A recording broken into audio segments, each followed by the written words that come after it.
Guys. Tingnan nyo, oh. Ayan, ang winalasan ko. Yan. Kawawalis laang. May pumatak na namang mabolo. Yan. Ang kapuno ng mabolo. Ang dami. Patak ng patak. Guys.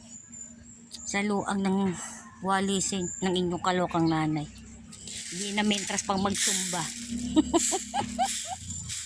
Hindi na laang sa paligid eh. Pagod na.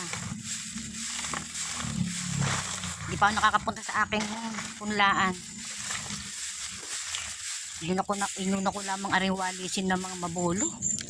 Sobrang nilalangaw. Wala namang nakain. Tingnan nyo guys yun. Yun, mga mabolong yun. Yan ang pinagdadakot ko. Yan. Yan ang aking mga pinagdadakot. Yan.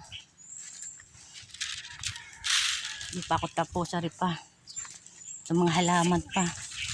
Mamaya maghahatid pa ng pagkain kay Tinay. Magluluto pa. Tingnan nyo guys. Ayan. Yan pa ang lilimutin ko. Yan pa.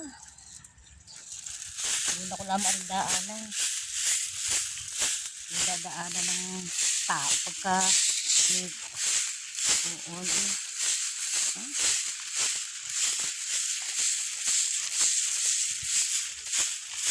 dahil bunga ng mabolo nabubulok na ang din yan ang puno ng mabolo yan.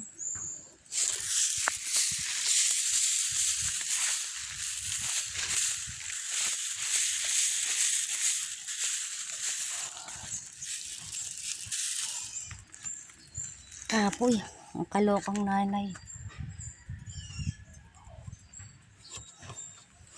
Bye. Uuwi na at magsasaing na. Pandala naman kay Tinay ng pagkain. Bye-bye.